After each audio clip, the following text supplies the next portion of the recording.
Boa tarde. Boa tarde. O governo Temer reafirma: quer Cristiane Brasil no Ministério do Trabalho. Gravações exibidas pelo Fantástico mostram ameaças feitas pela deputada a funcionários.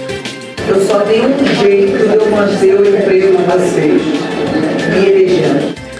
Operação Lava Jato. Começa o depoimento de testemunhas de acusação no processo do sítio atribuído ao ex-presidente Lula. A reforma da Previdência domina a pauta no fim do recesso parlamentar. A polícia de São Paulo investiga a morte de 2 foliões baleados num posto de gasolina. Em Goiás, 3 guardas civis são apontados como autores dos disparos que mataram um torcedor.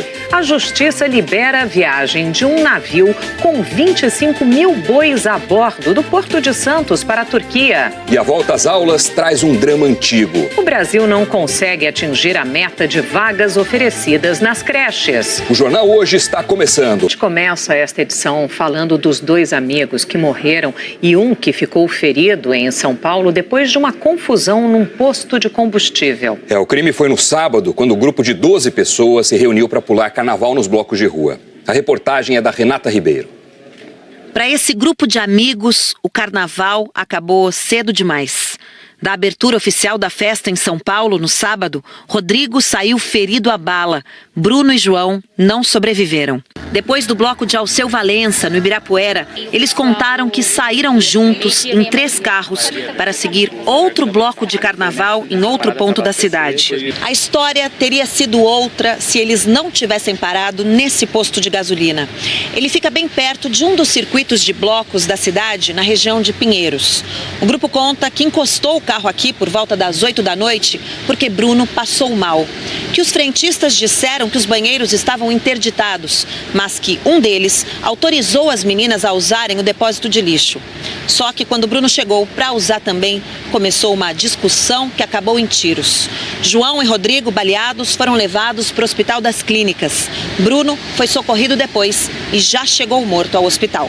O Bruno entrou, aí foi então onde o frentista do posto, rapaz alto, grisalho, magro, foi super ignorante, querendo prender o Bruno lá dentro junto com o Rodrigo, né, querer passar o cadeado. A gente falou, não vai fazer isso. Então que esse rapaz grisalho, infelizmente, chamou esse rapaz que estava armado para efetuar os disparos na gente. Eram muitos disparos, pareciam 6, 7 tiros, não parava. Ele usava um jaleco do posto. Thalita contou ainda que na confusão, um homem usou uma barra de ferro para agredir os amigos. Ele chegou na minha direção e foi dar a barra na minha cabeça. Porém, eu coloquei o braço na frente, por isso que acertou o braço. O posto de combustível tem várias câmeras de segurança que podem ajudar a polícia a entender o crime. Nós queremos as imagens da câmera para poder, quem fez isso daí, que acabou com 2 famílias, né? Quem fez isso daí pagar, né? Que a justiça seja feita, que nossa família está destruída. Segundo os amigos de Rodrigo Beraldi da Silva, o estado de saúde dele é estável. Os funcionários do posto disseram à polícia que não sabem quem atirou. Carlos Duque, dono da rede Duque de postos de combustíveis, disse que está colaborando com as investigações e que já mandou entregar as imagens de câmeras de segurança do posto para a polícia. Em Goiânia, 3 guardas civis são considerados suspeitos de participação na morte de um torcedor do Goiás no fim de semana. Veja na reportagem de Thaís Luquezzi. Lucas Pereira Neves, de 24 anos, era de uma torcida organizada do Goiás. A família não se conforma com o que aconteceu. Eu quero colocar a pessoa que fez isso com ele, pôr na cadeia, pelo menos pagar pelo erro que ele fez. O rapaz tinha 3 passagens pela polícia e se envolveu numa confusão com torcedores do Vila Nova, que iam de ônibus para o Clássico Goiano no sábado à tarde. Tá atirando! Acelera, motorista! Tá atirando! Nessas imagens dá para ver 3 homens aparentemente armados. Um deles está com o pé em cima de Lucas. Logo depois da chegada da Guarda Civil Metropolitana, os 3 vão embora. O cara matou, já vai embora. A Guarda Civil Metropolitana confirmou que os 3 homens que aparecem no vídeo são agentes da própria GCM e que eles não estavam de serviço. Segundo o comando da corporação, quando os agentes tentaram abordar Lucas, o torcedor reagiu. Um dos agentes fez 2 disparos contra Lucas, que chegou a ser socorrido, mas morreu no hospital. Existem níveis de abordagem, ali já era, vamos dizer assim, no nível 5, estava havendo uma troca de tiros. Aí não tem como você chegar ali na hora, olha, por favor, dá licença, não faça isso. Então você tem que agir de acordo com a intensidade que o fato merece. O revólver que estava com o Lucas foi apreendido. A família do rapaz confirmou que ele tinha uma arma. Lucas era borracheiro e deixou a mulher grávida de 6 meses. O caso vai ser investigado pela Delegacia de Homicídios.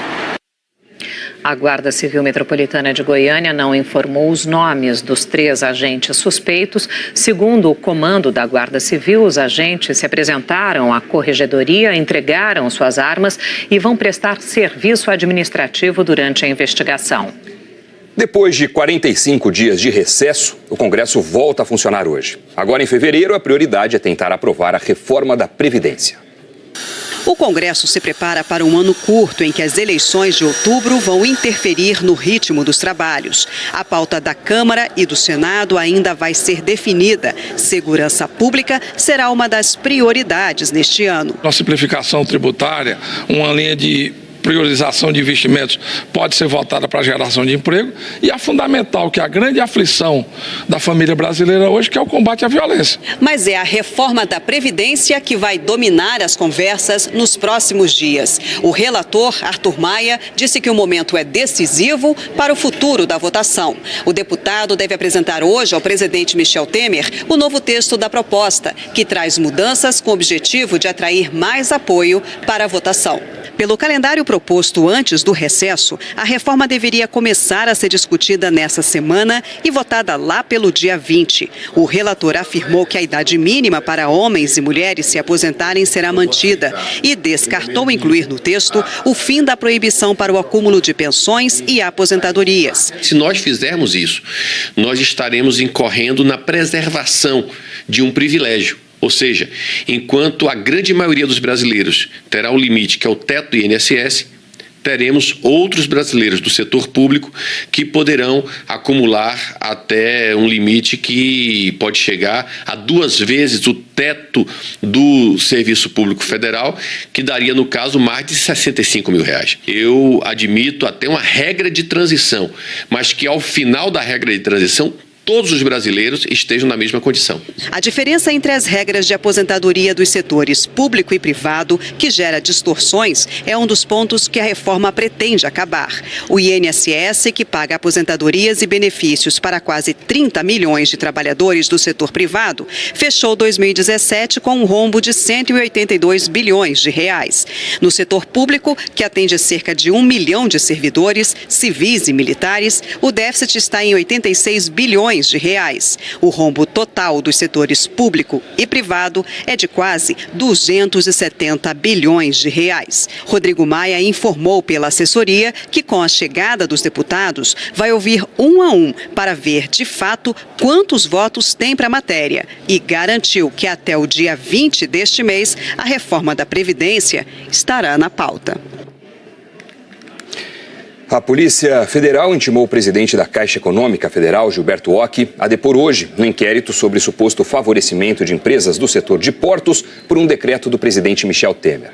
A Polícia Federal também intimou mais uma vez o ex-coronel da Polícia Militar de São Paulo, João Batista Lima.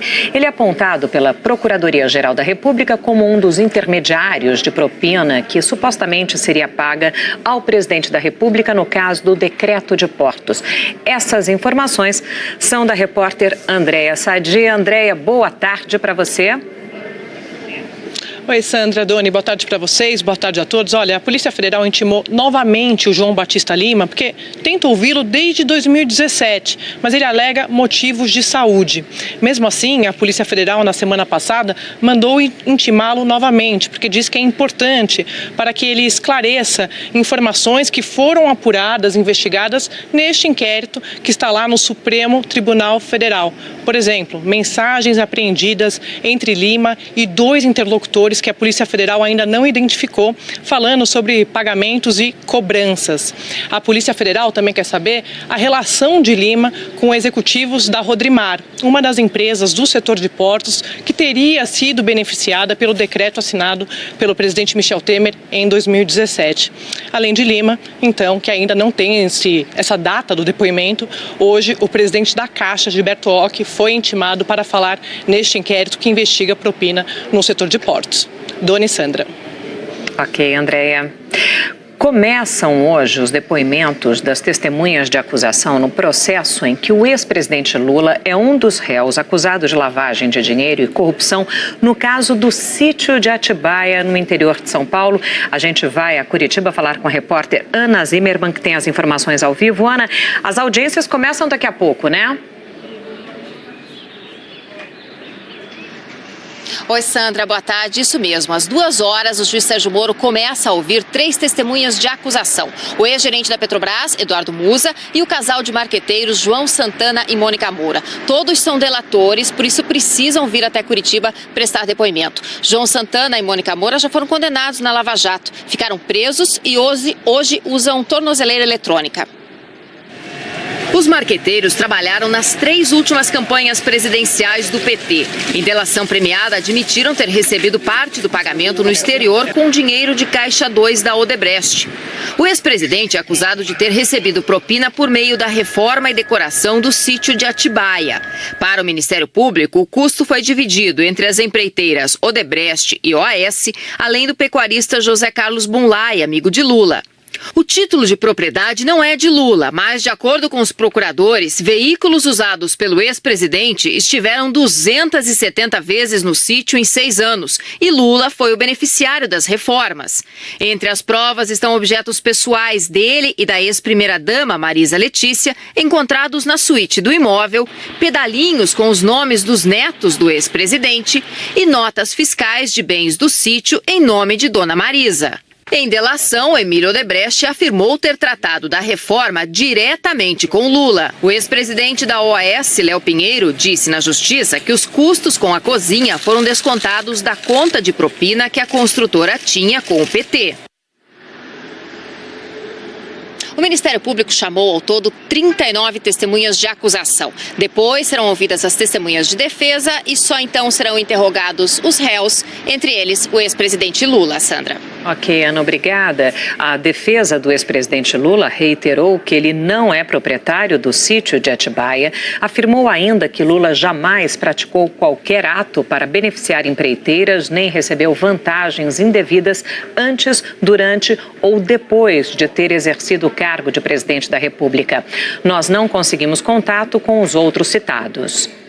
A gente vai falar agora de um drama que atinge milhões de brasileiros: a falta de vaga nas creches públicas. Sem ter com quem deixar as crianças, as mães e os pais também não podem trabalhar. E com o orçamento mais curto, aí fica difícil, né? Pagar o aluguel, todas as contas. E hoje, só 1 a cada 4 crianças na faixa etária de 0 a 3 anos frequentam uma creche, como mostra a reportagem da Luísa Schelliga e Mônica Teixeira. Um direito que ainda está longe de chegar a todos os brasileirinhos. Eles falam que não tem previsão de vaga e tem que esperar, só isso que eles falam pra gente. O número de creches na rede pública do país não é suficiente e a espera por uma vaga percorre o Brasil inteiro. Estou na peleja, desde o ano passado eu estou aguardando e nada de sair vaga para ele. Desde 5 meses tentando e nada, ela já está quase 2 anos e não conseguiu. O ano passado ela ficou em 6ª posição na fila de espera e hoje já está em 84. E eu preciso que ele esteja numa creche para eu conseguir trabalhar, né? Porque sem ele estar numa escola eu não consigo arrumar nenhum serviço, né? Corrimos em 3 creches diferentes e ela está na fila de espera agora. Nos últimos 4 anos, o aumento de vagas foi de quase 20% nas creches públicas e privadas no país. Mas ainda é pouco. Uma das metas do Plano Nacional de Educação é garantir que pelo menos metade das crianças com até 3 anos de idade esteja matriculada em creches até 2024. O desafio é grande. Atualmente, essa é a realidade de apenas 1 em cada 4 crianças nessa faixa etária. Algumas pessoas acreditam que o Plano Nacional de Educação estabelece um limite máximo de atendimento. Então, se o município chegar a 50%, está tudo ok, ele não tem que se esforçar para ampliar a oferta, o que é um grande equívoco. Na verdade, todas as metas do Plano Nacional de Educação estabelecem limites mínimos de atendimento.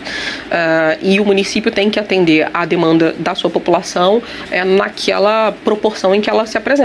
No Rio, segundo os últimos dados disponíveis do Ministério Público Estadual, só 43% das crianças nessa idade frequentam creches. A filha da Adriana vai ter que esperar. Ela está na lista de espera. O número dela é 117, ou seja, tem 116 na frente dela. Ela foi uma das primeiras a fazer a inscrição da filha. A mãe da Maria Clara, de 1 ano e 9 meses, precisa voltar a trabalhar, mas sem creche é impossível. Eu teria que, no mínimo, ter R$500 para deixar alguém com ela o dia todo, dependendo da minha carga horária. Hoje a Adriana se vira para sustentar 2 filhos com R$170 do Bolsa Família e o dinheiro incerto que o marido ganha como autônomo, instalando câmeras de segurança. Sem creche para a filha, sem emprego, o medo é ficar também sem casa. A gente tem que ter todo mês o dinheiro para pagar. Se a gente atrasar 3 meses, chega uma carta de despejo. O secretário municipal de Educação do Rio disse que vai cumprir com folga e antecedência a meta estabelecida pelo Ministério da Educação. Nós estamos com 43% no Rio de Janeiro. Vamos atingir a meta legal perfeitamente dentro do prazo com folga. Então não há motivo de histeria. Em São Paulo, a maior cidade do país, 44 mil crianças aguardam na fila de espera por uma vaga na creche. E no dia em que voltam às aulas, pais que conseguiram matricular os filhos, hoje encontraram 3 creches em obras na zona sul da capital. É bem constrangido, né? Porque a gente sabe que tem uma creche aqui do lado, né? Na rua, só que porém tem que esperar, né? Esperar a obra e a idade dela vai passando, né? E ela tem que entrar na creche logo, né? Essas vagas estavam disponíveis e com previsão de início do atendimento para o mês de fevereiro. Mas como ele disse, o cronograma da prefeitura já previa este início. E isso é possível porque o calendário das crianças pequenas é flexível. A falta de vagas é comum a todas as regiões, mas fica ainda pior onde a desigualdade é mais acentuada. Em Macapá, capital do Amapá, não tem fila, porque não tem creche pública. A primeira deve ser concluída em abril. A obra começou quando a Caroline estava grávida da Luísa, que já tem 1 ano e 8 meses. Eu não tenho liberdade de trabalhar porque eu não tenho onde deixar minha filha, até porque eu não tenho só ela. Na minha casa só trabalho meu esposo. Então fica uma situação difícil. Eu não tenho como pagar uma creche para me deixar ela, nem com quem deixar.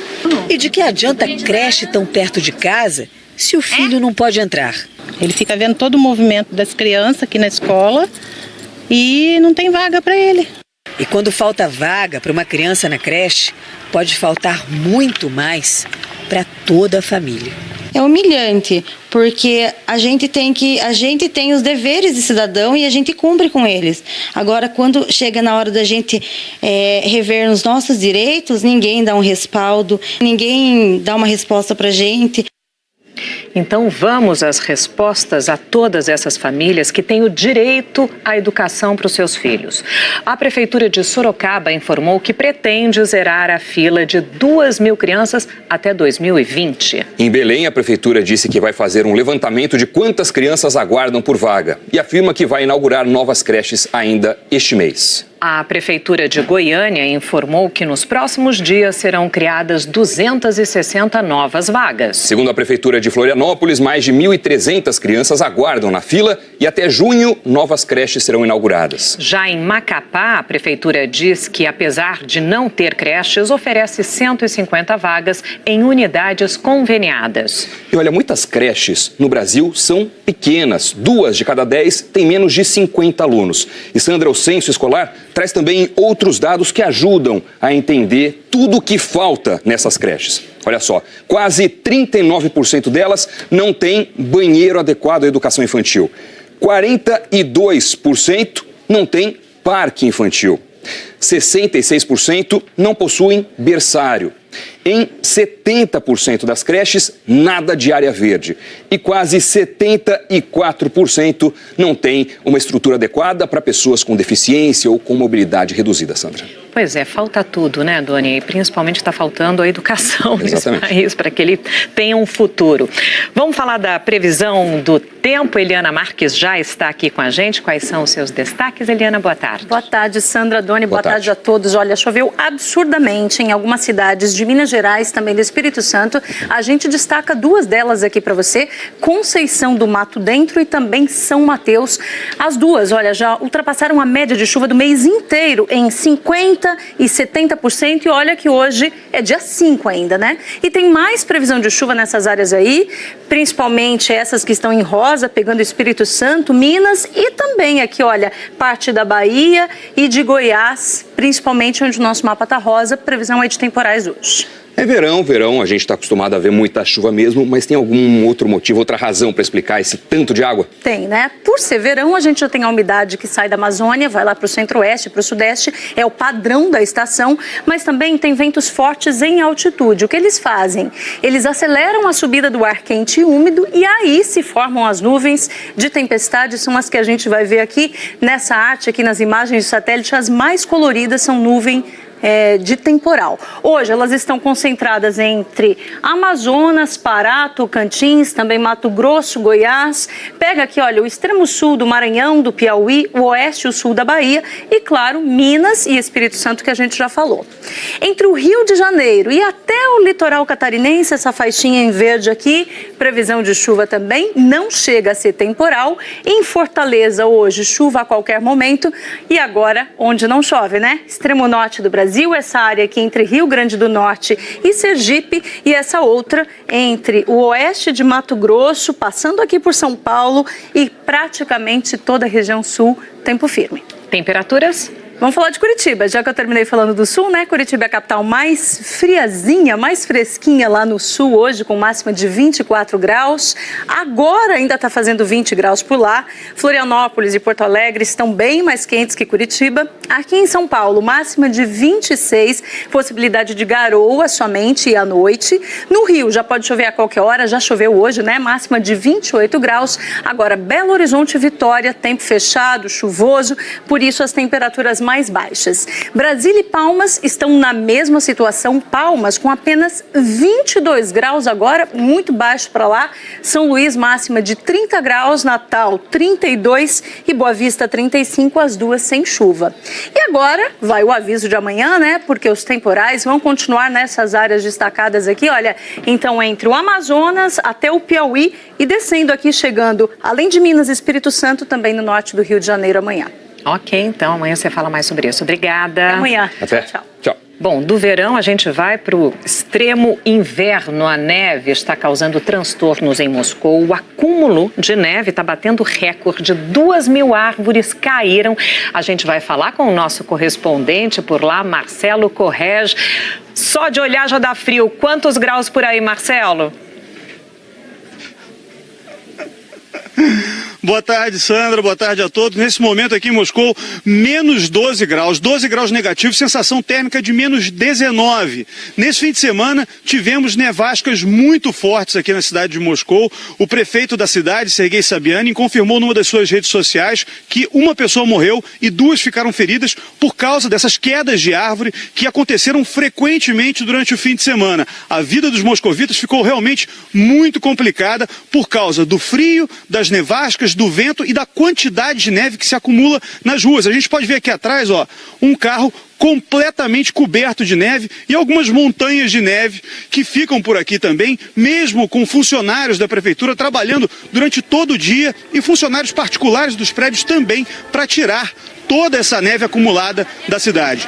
A nossa reportagem conversou com o Centro Russo de Hidrometeorologia agora há pouco e eles confirmaram que os 43 centímetros de neve acumuladas na cidade são o recorde para essa época do ano, em fevereiro, desde 1957. O que acontece é que 2 tempestades se uniram sobre Moscou, uma que vem do Ártico e outra que vem do Mediterrâneo. Portanto, tivemos essa nevasca um pouco mais tarde do que ela costuma acontecer. Geralmente, janeiro é um mês bem mais frio aqui em Moscou, mas as estações do ano estão se atrasando um pouco e o inverno mais forte chegou dessa vez em fevereiro. Isso pode dizer que talvez na Copa do Mundo tenhamos um pouco mais de frio do que as pessoas estão esperando aqui em Moscou, viu, Sandra? Ai, mas é primavera. Medo, Marcelo, vou me preparar. Porque eu já sei, assim, que a máxima do verão lá é 22 graus, a mínima 8. Imagina se vai ser mais frio que isso no alto verão. Ai, obrigada, Marcelo. O único suspeito vivo dos atentados de Paris em 2015, Salah Abdeslam, prestou depoimento hoje na Bélgica. A gente vai conversar com o Rodrigo Alvarez, o correspondente que está acompanhando esse caso. Rodrigo, boa tarde para você. Esse depoimento ainda não é relacionado aos ataques, aos atentados de Paris, né? Pois é, Doni, boa tarde para você, para a Sandra, para todos aí no Brasil. Esse ainda não é o grande julgamento esperado, né? Salah Abdeslam está respondendo primeiro pelo que ele fez em Bruxelas quando era procurado pelos crimes de Paris. Tentando fugir, Abdeslam trocou tiros com policiais belgas e deixou 3 deles feridos. Isso foi em março de 2016. Hoje de manhã, ele apareceu no tribunal com cabelo grande e barba longa, bem diferente do dia em que atacou Paris. O advogado de defesa conseguiu impedir a divulgação de imagens do réu e tudo que a gente pode mostrar é a movimentação no tribunal. Abdeslam se recusou a prestar depoimento, dizendo o seguinte: o silêncio não faz de mim um criminoso, essa é a minha defesa. Por fim, ele concluiu: não tenho medo de vocês, deposito minha confiança em Alá. Foi também supostamente em nome de Alá que, segundo as investigações da polícia francesa, Salah Abdeslam planejou e ajudou a executar os atentados terroristas de novembro de 2015 em ataques simultâneos que deixaram 130 mortos aqui em Paris. Se não houver imprevistos, o julgamento por tentativa de assassinato dos policiais belgas termina na sexta-feira. Depois disso, Abdeslam deve voltar para a prisão aqui na França, onde fica em regime de isolamento, vigiado por câmeras 24 horas por dia. Ele é o único sobrevivente entre os acusados pelos ataques de 2015 e vai ser aqui na França que ele vai responder por esses crimes bárbaros. Sandra e Doni. Ele que naquela época, vamos lembrar, chegou a usar um colete, né, poderia se tornar um suicida, como fez o irmão, mas não se sabe se por uma falha do colete ou se ele mudou de ideia, mas isso não aconteceu e se tornou, portanto, o único terrorista sobrevivente daquela ocasião. Obrigado, Alvarez. A Justiça da Coreia do Sul suspendeu a prisão do herdeiro da Samsung. Ele tinha sido preso em um escândalo de corrupção envolvendo a ex-presidente Park Geun-hye. A prisão de Lee Jae-yong, herdeiro de um dos maiores impérios corporativos do mundo, foi um dos maiores escândalos da Coreia do Sul. Ele foi acusado de pagar propina em troca de vantagens políticas em um caso que levou ao impeachment da então presidente sul-coreana Park Geun-hye. Ele foi preso há 1 ano e agora vai poder recorrer em liberdade a uma corte superior. Pela primeira vez em quase 60 anos, um presidente turco fez uma visita ao Vaticano. Recep Tayyip Erdogan conversou com o Papa Francisco sobre o status de Jerusalém, um assunto que gerou muita controvérsia no ano passado. A reportagem é da Ilse Scamparini, em Roma.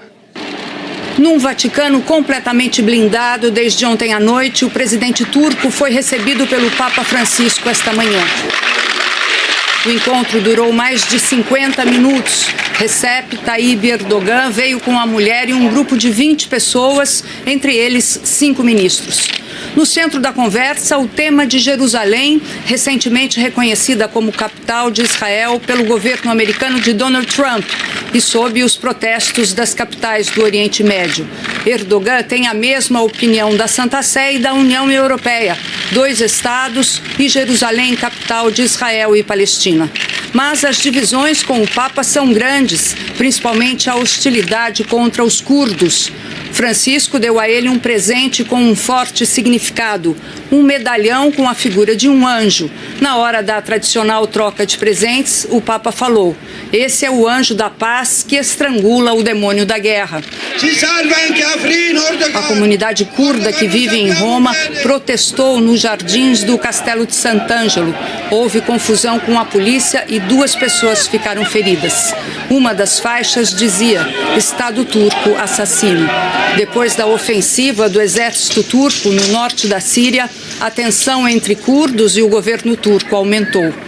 Tayyip Erdogan veio a Roma pedir à Europa que abra as portas para a Turquia, mas para o governo de Bruxelas as portas vão continuar fechadas. As negociações para a entrada do país no bloco estão congeladas desde o golpe de Estado na Turquia.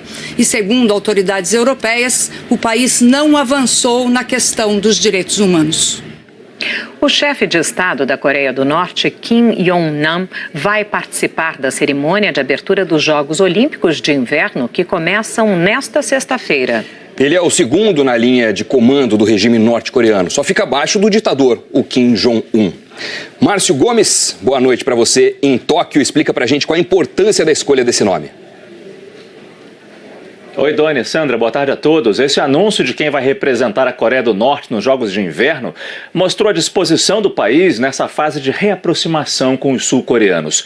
Kim Jong-nam viaja para o exterior quando é preciso representar a Coreia do Norte e ele também recebe as delegações estrangeiras, poucas é verdade, que visitam Pyongyang. Ele vai comandar uma delegação com cerca de 20 autoridades e viaja para Pyeongchang, sede da Olimpíada, na Coreia do Sul, na próxima sexta-feira.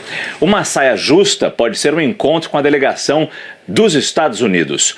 O vice-presidente americano Mike Pence convidou para a abertura dos Jogos Fred Warmbier, o pai de Otto Warmbier, um jovem americano que perdeu a vida no ano passado depois de ter ficado preso por 1 ano e meio na Coreia do Norte. É a política interferindo no evento do esporte, no qual já se alcançou a união entre as duas Coreias, pelo menos numa modalidade esportiva. A seleção mista de hóquei feminino, com jogadoras dos dois lados da fronteira, teve seu primeiro desafio, um amistoso contra a Suécia. As coreanas perderam. No entanto, essa partida mostrou como a população sul-coreana está dividida com essa aproximação. Enquanto dentro do ginásio havia torcida com bandeiras representando uma península unida, do lado de fora, protestos. Muitos sul-coreanos alegam que juntar as duas seleções reduziu a chance de medalha para o Sul. E isso está sendo muito criticado na Coreia do Sul. A queixa que essas pessoas têm é a excessiva atenção que estaria se dando a tudo que o Norte faz e o Sul sendo deixado de lado. É a pergunta: o que vale mais? A medalha olímpica ou a esperada aproximação entre as Coreias? Sandra e Doni. Fica a reflexão, Márcio. Obrigado, boa noite para você. A seguir, o governo reafirma que não abre mão da deputada Cristiane Brasil no Ministério do Trabalho. E a Justiça libera a viagem de um navio com 25 mil bois vivos para a Turquia. A gente volta já. O ministro-chefe da Secretaria de Governo, Carlos Marum, disse hoje que o governo vai insistir na nomeação da deputada federal Cristiane Brasil do PTB para o Ministério do Trabalho. Ontem, o Fantástico revelou um áudio em que Cristiane Brasil ameaçou servidores públicos para conseguir votos. Veja na reportagem de Flávia Alvarenga. O áudio mostra Cristiane Brasil em 2014, falando com servidores da Secretaria Especial do Envelhecimento Saudável e da Qualidade de Vida da Prefeitura do Rio, onde trabalhava. Na época, ela era vereadora licenciada e candidata a deputada federal. Cristiane Brasil pede votos, faz ameaças. O áudio foi divulgado pelo Fantástico. Se eu perder a eleição de deputada federal, no dia seguinte eu perco a secretaria. No outro dia, vocês perdem emprego. Só tem importância na política quem tem mandato. Só tem mandato quem tem voto. Só tem voto quem tem pessoas como vocês que estão na ponta ajudando a gente a pedir e propagar o voto. Do contrário, não funciona. Cristiane ainda dá dicas de como abordar os eleitores. Eu preciso de uma coisa que está na mão de vocês agora, que é a credibilidade junto ao idoso. É a amizade que eles têm com vocês. É o carinho que eles têm com vocês no dia a dia. Se cada um, no âmbito familiar, me trouxer 30 fidelizados, mas, pô, tu é minha mãe. Se tu não botar nela, eu perco emprego. Olha que poder de convencimento essa frase tem. Pro marido, meu querido, vai querer pagar minhas calcinhas? Então me ajude. Eu só tenho um jeito de eu manter o emprego com vocês, me elegendo. Contra a deputada, ainda há um inquérito em andamento por suspeita de associação para o tráfico de drogas. A polícia investiga desde 2010 a atuação dela, do ex-cunhado, o deputado federal Marcos Vinícius, também do PTB, e de 3 assessores com traficantes do bairro Cavalcante, na região norte do Rio de Janeiro. De acordo com as denúncias, eles teriam pago traficantes para ter direito exclusivo de fazer campanha na região. Cristiane Brasil não foi candidata em 2010, mas o ex-cunhado foi. A denúncia foi publicada no jornal O Estado de São Paulo no último sábado. Mesmo após essas denúncias, hoje o ministro da Secretaria de Governo, Carlos Marum, disse que o nome de Cristiane Brasil para o Ministério do Trabalho está mantido. O governo não vai recuar. O ministro disse ainda que eles não vão pedir outra indicação ao partido, o PTB, da base aliada. O governo insiste na sua prerrogativa prevista na Constituição de que o presidente pode privativamente decidir em relação aos seus ministros. O caso de Cristiane Brasil foi parar na Justiça. Está nas mãos do Supremo a decisão final sobre a posse. O impasse começou depois que uma ação de advogados trabalhistas argumenta que ela não poderia assumir o ministério porque tem condenação exatamente na área trabalhista. Sobre a gravação em que constrange funcionários, a assessoria de Cristiane Brasil afirmou que, embora não tenha tido acesso ao áudio, a deputada afirma que nunca pediu votos a servidores durante o expediente ou dentro de repartição e que jamais infringiu norma ética relacionada às eleições. A produção do Fantástico tentou mostrar o áudio para a deputada por 3 semanas. Já sobre a suposta associação ao tráfico de drogas, a assessoria diz que ela não foi ouvida no inquérito e nega veementemente que teve contato com criminosos. O deputado Marcos Vinícius disse que já prestou esclarecimentos sobre o caso e que os fatos narrados na denúncia anônima não foram comprovados. O navio com 25 mil bois vivos deixou o Porto de Santos e iniciou a viagem para a Turquia, país comprador da carga. A saída estava suspensa por uma briga judicial desde a semana passada. A reportagem é da Solange Freitas. O navio deixou o Porto de Santos no início da madrugada para uma viagem que deve durar 2 semanas. O embarque dos animais começou há 10 dias e foi concluído na quarta-feira da semana passada, quando a embarcação deveria ter saído do porto.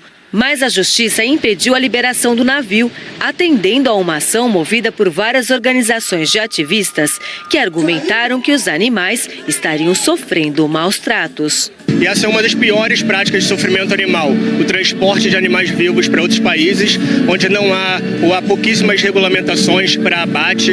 Então, o sofrimento desses animais nessas condições é muito intenso. A Advocacia Geral da União entrou no caso a pedido do governo federal e conseguiu a liminar que suspendeu a decisão que mantinha o navio no país. A desembargadora ressaltou que o desembarque dos bois poderia provocar um risco sanitário que teria um impacto econômico muito grande, agravando a crise que o país atravessa e que o Brasil sofreria com a perda de credibilidade internacional. Em 2017, foram exportadas 407 mil cabeças de gado pelos portos brasileiros. 227 mil foram para a Turquia. Só no fim do ano passado, em novembro, o Porto de Santos começou a exportar animais vivos para esse país do Oriente Médio. O embarque de agora foi o segundo desse tipo. Uma veterinária nomeada pela Justiça vistoriou o navio e relatou que nos andares inferiores a higiene era precária. A Prefeitura de Santos multou a empresa Minerva, responsável pela carga, em 3,5 milhões de reais por maus tratos e danos ambientais. Ontem, representantes do governo federal estiveram na embarcação e disseram que os animais estavam em boas condições. Mas o forte cheiro vindo do navio foi motivo de reclamação em vários bairros da cidade. É horrível, a gente está ali na loja, a gente não aguenta porque o cheiro, além de atrapalhar a gente, atrapalha os clientes, cliente que entra. A maioria, vou sair daqui porque já está o cheiro muito forte, não estou aguentando. Hoje, o Ministério da Agricultura não quis se manifestar. A Minerva Foods informou que o manejo do gado segue os procedimentos para preservar o bem-estar dos animais durante o transporte, embarque e na viagem, e que essa modalidade de exportação é uma atividade regulamentada pelo Ministério da Agricultura. O Jornal hoje termina aqui. Você acompanha outras notícias no Jornal Nacional. Uma ótima tarde para você. Amanhã a gente se vê. Obrigado pela companhia. Boa tarde. Até amanhã. Tchau. Morreu e 2 ficaram feridas por causa dessas quedas de árvore que aconteceram frequentemente durante o fim de semana. A vida dos moscovitas ficou realmente muito complicada por causa do frio, das nevascas, do vento e da quantidade de neve que se acumula nas ruas. A gente pode ver aqui atrás, ó, um carro completamente coberto de neve e algumas montanhas de neve que ficam por aqui também, mesmo com funcionários da prefeitura trabalhando durante todo o dia e funcionários particulares dos prédios também para tirar toda essa neve acumulada da cidade. A nossa reportagem conversou com o Centro Russo de Hidrometeorologia agora há pouco e eles confirmaram que os 43 centímetros de neve acumuladas na cidade são o recorde para essa época do ano, em fevereiro, desde 1957. O que acontece é que 2 tempestades se uniram sobre Moscou, uma que vem do Ártico e outra que vem do Mediterrâneo. Portanto, tivemos essa nevasca um pouco mais tarde do que ela costuma acontecer. Geralmente, janeiro é um mês bem mais frio aqui em Moscou, mas as estações do ano estão se atrasando um pouco e o inverno mais forte chegou dessa vez em fevereiro. Isso pode dizer que talvez na Copa do Mundo tenhamos um pouco mais de frio do que as pessoas estão esperando aqui em Moscou, viu, Sandra? Ai, mas é primavera. Medo, Marcelo. Vou me preparar. Porque eu já sei, assim, que a máxima do verão lá é 22 graus, a mínima 8. Imagina se vai ser mais frio que isso no alto verão. Ai, ai, ai. Obrigada, Marcelo. O único suspeito vivo dos atentados de Paris em 2015, Salah Abdeslam, prestou depoimento hoje na Bélgica. A gente vai conversar com Rodrigo Alvarez, o correspondente que está acompanhando esse caso. Rodrigo, boa tarde para você. Esse depoimento ainda não é relacionado aos ataques, aos atentados de Paris, né? Pois é, Doni, boa tarde para você, para a Sandra, para todos aí no Brasil. Esse ainda não é o grande julgamento esperado, né? Salah Abdeslam está respondendo primeiro pelo que ele fez em Bruxelas quando era procurado pelos crimes de Paris. Tentando fugir, Abdeslam trocou tiros com policiais belgas e deixou 3 deles feridos. Isso foi em março de 2016. Hoje de manhã, ele apareceu no tribunal com cabelo grande e barba longa, bem diferente do dia em que atacou Paris. O advogado de defesa conseguiu impedir a divulgação de imagens do réu e tudo que a gente pode mostrar é a movimentação no tribunal. Abdeslam se recusou a prestar depoimento, dizendo o seguinte: o silêncio não faz de mim um criminoso, essa é a minha defesa. Por fim, ele concluiu: não tenho medo de vocês, deposito minha confiança em Alá. Foi também supostamente em nome de Alá que, segundo as investigações da polícia francesa, Salah Abdeslam planejou e ajudou a executar os atentados terroristas de novembro de 2015 em ataques simultâneos que deixaram 130 mortos aqui em Paris. Se não houver imprevistos, o julgamento por tentativa de assassinato... As pessoas acreditam que o Plano Nacional de Educação estabelece um limite máximo de atendimento. Então, se o município chegar a 50%, está tudo ok, ele não tem que se esforçar para ampliar a oferta, o que é um grande equívoco. Na verdade, todas as metas do Plano Nacional de Educação estabelecem limites mínimos de atendimento. E o município tem que atender à demanda da sua população naquela proporção em que ela se apresenta. No Rio, segundo os últimos dados disponíveis do Ministério Público Estadual, só 43% das crianças nessa idade frequentam creches. A filha da Adriana vai ter que esperar. Ela está na lista de espera. O número dela é 117, ou seja, tem 116 na frente dela. Ela foi uma das primeiras a fazer a inscrição da filha. A mãe da Maria Clara, de 1 ano e 9 meses, precisa voltar a trabalhar, mas sem creche é impossível. Eu teria que, no mínimo, ter R$500 para deixar alguém com ela o dia todo, dependendo da minha carga horária. Hoje a Adriana se vira para sustentar 2 filhos com R$170 do Bolsa Família e o dinheiro incerto que o marido ganha como autônomo, instalando câmeras de segurança. Sem creche para a filha, sem emprego, o medo é ficar também sem casa. A gente tem que ter todo mês o dinheiro para pagar. Se a gente atrasar 3 meses, chega uma carta de despejo. O secretário municipal de Educação do Rio disse que vai cumprir com folga e antecedência a meta estabelecida pelo Ministério da Educação. Nós estamos com 43% no Rio de Janeiro. Vamos atingir a meta legal perfeitamente dentro do prazo, com folga. Então não há motivo de histeria. Em São Paulo, a maior cidade do país, 44 mil crianças aguardam na fila de espera por uma vaga na creche. E no dia em que voltam às aulas, pais que conseguiram matricular os filhos, hoje encontraram 3 creches em obras na zona sul da capital. É bem constrangido, né? Porque a gente sabe que tem uma creche aqui do lado, né? Na rua, só que porém tem que esperar, né? Esperar a obra e a idade dela vai passando, né? E ela tem que entrar na creche logo, né? Essas vagas estavam disponíveis e com previsão de início do atendimento para o mês de fevereiro. Mas como ele disse, o cronograma da prefeitura já previa este início. E isso é possível porque o calendário das crianças pequenas é flexível. A falta de vagas é comum a todas as regiões, mas fica ainda pior onde a desigualdade é mais acentuada. Em Macapá, capital do Amapá, não tem fila, porque não tem creche pública. A primeira deve ser concluída em abril. A obra começou quando a Caroline estava grávida da Luísa, que já tem 1 ano e 8 meses. Eu não tenho liberdade de trabalhar porque eu não tenho onde deixar minha filha, até porque eu não tenho só ela. Na minha casa só trabalho meu esposo. Então fica uma situação difícil. Eu não tenho como pagar uma creche para me deixar ela, nem com quem deixar. E de que adianta? Aqui, previsão de chuva também não chega a ser temporal. Em Fortaleza hoje, chuva a qualquer momento. E agora, onde não chove, né? Extremo norte do Brasil, essa área aqui entre Rio Grande do Norte e Sergipe. E essa outra entre o oeste de Mato Grosso, passando aqui por São Paulo e praticamente toda a região sul, tempo firme. Temperaturas? Vamos falar de Curitiba, já que eu terminei falando do sul, né? Curitiba é a capital mais friazinha, mais fresquinha lá no sul hoje, com máxima de 24 graus. Agora ainda está fazendo 20 graus por lá. Florianópolis e Porto Alegre estão bem mais quentes que Curitiba. Aqui em São Paulo, máxima de 26, possibilidade de garoa somente e à noite. No Rio já pode chover a qualquer hora, já choveu hoje, né? Máxima de 28 graus. Agora, Belo Horizonte e Vitória, tempo fechado, chuvoso, por isso as temperaturas mais baixas. Brasília e Palmas estão na mesma situação. Palmas com apenas 22 graus agora, muito baixo para lá. São Luís, máxima de 30 graus. Natal, 32 e Boa Vista, 35, as duas sem chuva. E agora vai o aviso de amanhã, né? Porque os temporais vão continuar nessas áreas destacadas aqui. Olha, então entre o Amazonas até o Piauí e descendo aqui, chegando além de Minas e Espírito Santo, também no norte do Rio de Janeiro amanhã. Ok, então amanhã você fala mais sobre isso. Obrigada. Até amanhã. Até. Tchau. Tchau. Bom, do verão a gente vai para o extremo inverno. A neve está causando transtornos em Moscou. O acúmulo de neve está batendo recorde. 2.000 árvores caíram. A gente vai falar com o nosso correspondente por lá, Marcelo Correge. Só de olhar já dá frio. Quantos graus por aí, Marcelo?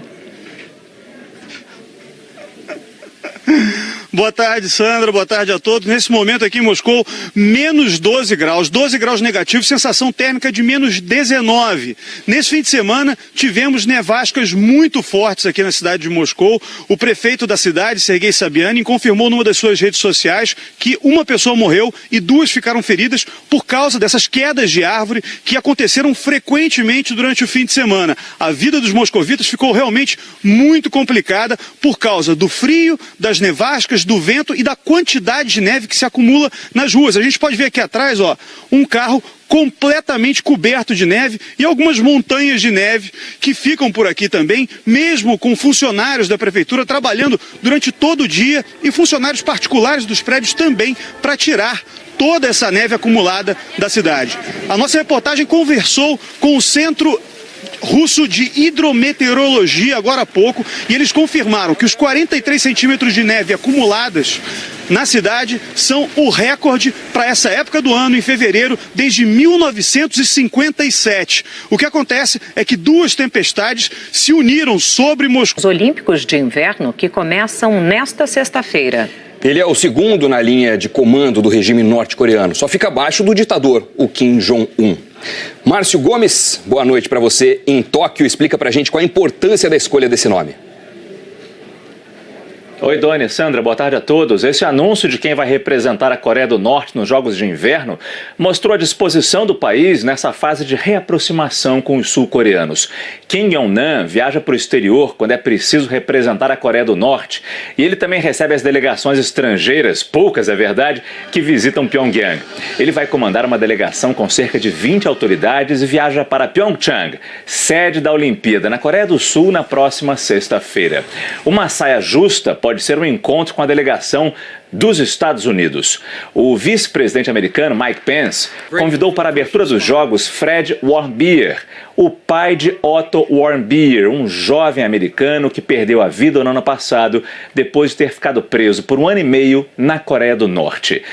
É a política interferindo no evento do esporte, no qual já se alcançou a união entre as duas Coreias, pelo menos numa modalidade esportiva. A seleção mista de hóquei feminino, com jogadoras dos dois lados da fronteira, teve seu primeiro desafio, um amistoso contra a Suécia. As coreanas perderam. No entanto, essa partida mostrou como a população sul-coreana está dividida com essa aproximação. Enquanto dentro do ginásio havia torcida com bandeiras representando uma península unida, do lado de fora, protestos. Muitos sul-coreanos alegam que juntar as duas seleções reduziu a chance de medalha para o Sul. E isso está sendo muito criticado na Coreia do Sul. A queixa que essas pessoas têm é a excessiva atenção que estaria se dando a tudo que o Norte faz e o Sul sendo deixado de lado. É a pergunta: o que vale mais? A medalha olímpica ou a esperada aproximação entre as Coreias? Sandra e Doni. Fica a reflexão, Márcio. Obrigado, boa noite para você. A seguir, o governo reafirma que não abre mão da deputada Cristiane Brasil no Ministério do Trabalho. E a Justiça libera a viagem de um navio com 25 mil bois vivos para a Turquia. A gente volta já. O ministro-chefe da Secretaria de Governo, Carlos Marum, disse hoje que o governo vai insistir na nomeação da deputada federal Cristiane Brasil, do PTB, para o Ministério do Trabalho. Ontem, o Fantástico revelou um áudio em que Cristiane Brasil ameaçou os servidores públicos para conseguir votos. Veja na reportagem de Flávia Alvarenga. O áudio mostra Cristiane Brasil em 2014, falando com servidores da Secretaria Especial do Envelhecimento Saudável e da Qualidade de Vida da Prefeitura do Rio, onde trabalhava. Na época, ela era vereadora licenciada e candidata a deputada. 24. O desafio é grande. Atualmente, essa é a realidade de apenas 1 em cada 4 crianças nessa faixa etária. Algumas pessoas acreditam que o Plano Nacional de Educação estabelece um limite máximo de atendimento. Então, se o município chegar a 50%, está tudo ok, ele não tem que se esforçar para ampliar a oferta, o que é um grande equívoco. Na verdade, todas as metas do Plano Nacional de Educação estabelecem limites mínimos de atendimento. E o município tem que atender à demanda da sua população naquela proporção em que ela se apresenta. Então, no Rio, segundo os últimos dados disponíveis do Ministério Público Estadual, só 43% das crianças nessa idade frequentam creches. A filha da Adriana vai ter que esperar. Ela está na lista de espera. O número dela é 117, ou seja, tem 116 na frente dela. Ela foi uma das primeiras a fazer a inscrição da filha. A mãe da Maria Clara, de 1 ano e 9 meses, precisa voltar a trabalhar, mas sem creche é impossível. Eu teria que, no mínimo, ter R$500 para deixar alguém com ela o dia todo, dependendo da minha carga horária. Hoje a Adriana se vira para sustentar 2 filhos com R$170 do Bolsa Família e o dinheiro incerto que o marido ganha como autônomo, instalando câmeras de segurança. Sem creche para a filha, sem emprego, o medo é ficar também sem casa. A gente tem que ter todo mês o dinheiro para pagar. Se a gente atrasar 3 meses, chega uma carta de despejo. O secretário municipal de Educação do Rio disse que vai cumprir com folga e antecedência a meta estabelecida pelo Ministério da Educação. Nós estamos com 43% no Rio de Janeiro. Vamos atingir a meta legal perfeitamente dentro do prazo, com folga. Então não há motivo de histeria. Em São Paulo, a maior cidade do país, 44 mil crianças aguardam na fila de espera por uma vaga na creche. E no dia em que voltam às aulas, pais que conseguiram matricular os filhos, hoje encontraram 3 creches em obras na zona sul da capital. É bem constrangido, né? Porque a gente sabe que tem uma creche aqui do lado, né? Na rua, só que porém tem que esperar, né? Esperar a obra e E a idade dela vai passando, né? E ela tem que entrar na creche logo, né? Essas vagas estavam disponíveis e com previsão de início do atendimento para o mês de fevereiro. Mas, como ele disse, o cronograma da prefeitura já previa este início. E isso é possível porque o calendário das crianças pequenas é flexível. A falta de vagas é comum a todas as regiões, mas fica ainda pior onde a desigualdade é mais acentuada. Em Macapá, capital do Amapá, não tem fila, porque não tem creche pública. A primeira deve ser concluída em abril. A obra começou quando a Caroline estava grávida da Luísa, que já tem 1 ano e 8 meses. Eu não tenho liberdade de trabalhar porque eu não tenho onde deixar minha filha, até porque eu não tenho só ela. Os marqueteiros trabalharam nas 3 últimas campanhas presidenciais do PT. Em delação premiada, admitiram ter recebido parte do pagamento no exterior com dinheiro de Caixa 2 da Odebrecht. O ex-presidente é acusado de ter recebido propina por meio da reforma e decoração do sítio de Atibaia. Para o Ministério Público, o custo foi dividido entre as empreiteiras Odebrecht e OAS, além do pecuarista José Carlos Bunlai, amigo de Lula. O título de propriedade não é de Lula, mas, de acordo com os procuradores, veículos usados pelo ex-presidente estiveram 270 vezes no sítio em 6 anos e Lula foi o beneficiário das reformas. Entre as provas estão objetos pessoais dele e da ex-primeira-dama Marisa Letícia, encontrados na suíte do imóvel, pedalinhos com os nomes dos netos do ex-presidente e notas fiscais de bens do sítio em nome de Dona Marisa. Em delação, Emílio Odebrecht afirmou ter tratado da reforma diretamente com Lula. O ex-presidente da OAS, Léo Pinheiro, disse na Justiça que os custos com a cozinha foram descontados da conta de propina que a construtora tinha com o PT. O Ministério Público chamou ao todo 39 testemunhas de acusação. Depois serão ouvidas as testemunhas de defesa e só então serão interrogados os réus, entre eles o ex-presidente Lula. Sandra.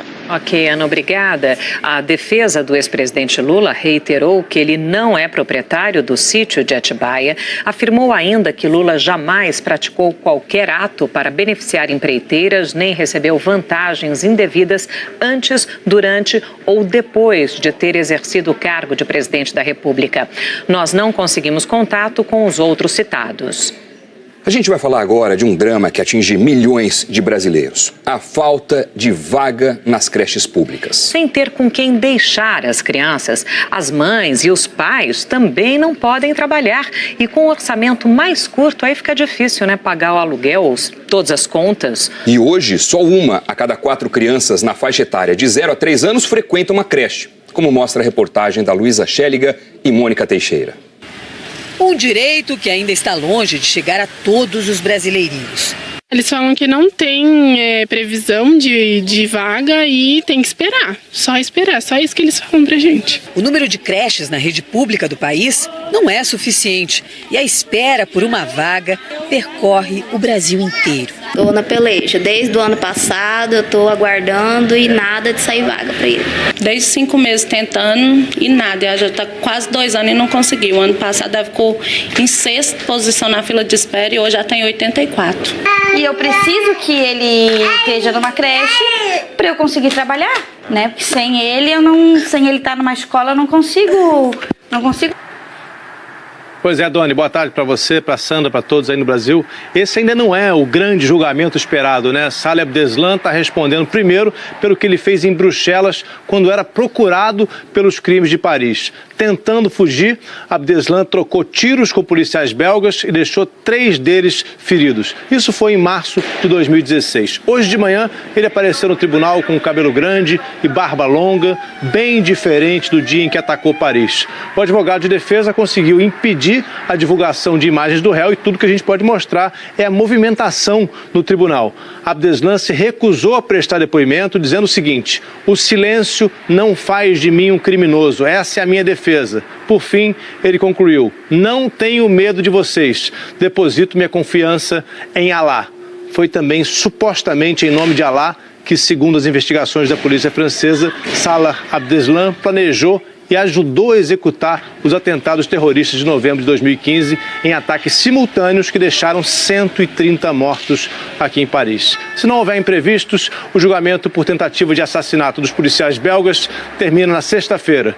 Depois disso, Abdeslam deve voltar para a prisão aqui na França, onde fica em regime de isolamento, vigiado por câmeras 24 horas por dia. Ele é o único sobrevivente entre os acusados pelos ataques de 2015 e vai ser aqui na França que ele vai responder por esses crimes bárbaros. Sandra e Doni. Ele que naquela época, vamos lembrar, chegou a usar um colete, né, poderia se tornar um suicida, como fez o irmão, mas não se sabe se por uma falha do colete ou se ele mudou de ideia, mas isso não aconteceu e se tornou, portanto, o único terrorista sobrevivente daquela ocasião. Obrigado, Alvarez. A Justiça da Coreia do Sul suspendeu a prisão do herdeiro da Samsung. Ele tinha sido preso em um escândalo de corrupção envolvendo a ex-presidente Park Geun-hye. A prisão de Lee Jae-yong, herdeiro de um dos maiores impérios corporativos do mundo, foi um dos maiores escândalos da Coreia do Sul. Ele foi acusado de pagar propina em troca de vantagens políticas em um caso que levou ao impeachment da então presidente sul-coreana Park Geun-hye. Ele foi preso há 1 ano e agora vai poder recorrer em liberdade a uma corte superior. Pela primeira vez em quase 60 anos, um presidente turco fez uma visita ao Vaticano. Recep Tayyip Erdogan conversou com o Papa Francisco sobre o status de Jerusalém, um assunto que gerou muita controvérsia no ano passado. A reportagem é da Ilse Scamparini, em Roma. Num Vaticano completamente blindado, desde ontem à noite, o presidente turco foi recebido pelo Papa Francisco esta manhã. O encontro durou mais de 50 minutos. Recep Tayyip Erdogan... As eleições de outubro vão interferir no ritmo dos trabalhos. A pauta da Câmara e do Senado ainda vai ser definida. Segurança pública será uma das prioridades neste ano. A simplificação tributária, uma linha de priorização de investimentos pode ser voltada para a geração de emprego e é fundamental que a grande aflição da família brasileira hoje, que é o combate à violência. Mas é a reforma da Previdência que vai dominar as conversas nos próximos dias. O relator, Arthur Maia, disse que o momento é decisivo para o futuro da votação. O deputado deve apresentar hoje ao presidente Michel Temer o novo texto da proposta, que traz mudanças com o objetivo de atrair mais apoio para a votação. Pelo calendário proposto antes do recesso, a reforma deveria começar a ser discutida nessa semana e votada lá pelo dia 20. O relator afirmou que a idade mínima para homens e mulheres se aposentarem será mantida e descartou incluir no texto o fim da proibição para o acúmulo de pensões e aposentadorias. Se nós fizermos isso, nós estaremos incorrendo na preservação de um privilégio. Ou seja, enquanto a grande maioria dos brasileiros terá o limite, que é o teto do INSS, teremos outros brasileiros do setor público que poderão acumular até um limite que pode chegar a 2 vezes o teto do Serviço Público Federal, que daria, no caso, mais de R$65 mil. Eu admito até uma regra de transição, mas que ao final da regra de transição, todos os brasileiros estejam na mesma condição. A diferença entre as regras de aposentadoria dos setores público e privado, que gera distorções, é um dos pontos que a reforma pretende acabar. O INSS, que paga aposentadorias e benefícios para quase 30 milhões de trabalhadores do setor privado, fechou 2017 com um rombo de 182 bilhões de reais.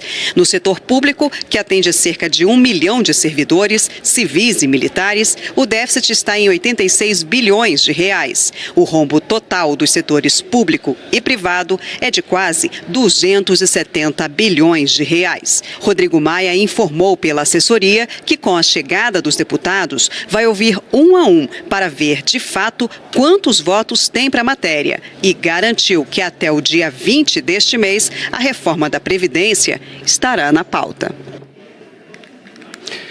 A Polícia Federal intimou o presidente da Caixa Econômica Federal, Gilberto Ocky, a depor hoje no inquérito sobre suposto favorecimento de empresas do setor de portos por um decreto do presidente Michel Temer. A Polícia Federal também intimou mais uma vez o ex-coronel da Polícia Militar de São Paulo, João Batista Lima. Ele é apontado pela Procuradoria-Geral da República como um dos intermediários de propina que supostamente seria paga ao presidente da República no caso do decreto de portos. É comum a todas as regiões, mas fica ainda pior onde a desigualdade é mais acentuada. Em Macapá, capital do Amapá, não tem fila, porque não tem creche pública. A primeira deve ser concluída em abril.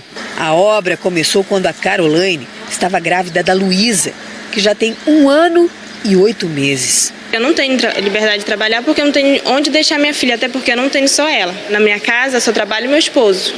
Então fica uma situação difícil. Eu não tenho como pagar uma creche para me deixar ela, nem com quem deixar. E de que adianta creche tão perto de casa se o filho não pode entrar? Ele fica vendo todo o movimento das crianças aqui na escola e não tem vaga para ele. E quando falta vaga para uma criança na creche, pode faltar muito mais para toda a família. É humilhante, porque a gente tem os deveres de cidadão e a gente cumpre com eles. Agora, quando chega na hora da gente rever os nossos direitos, ninguém dá um respaldo, ninguém dá uma resposta para a gente. Então vamos às respostas a todas essas famílias que têm o direito à educação para os seus filhos.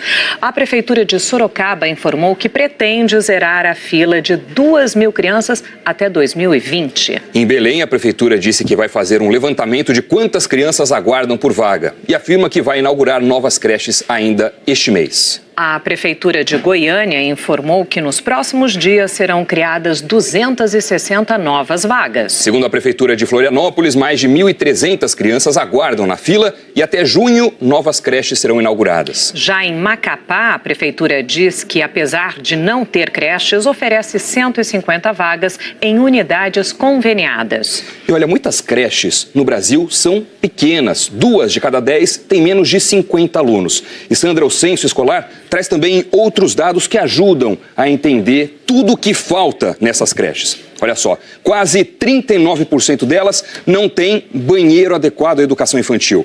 42% não têm parque infantil. 66% não possuem berçário. Em 70% das creches, nada de área verde. E quase 74% não tem uma estrutura adequada para pessoas com deficiência ou com mobilidade reduzida, Sandra. Pois é, falta tudo, né, Doni? E principalmente está faltando a educação nesse país para que ele tenha um futuro.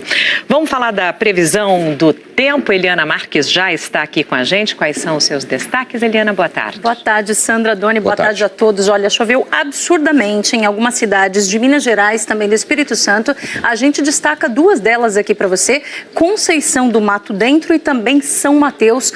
As duas, olha, já ultrapassaram a média de chuva do mês inteiro.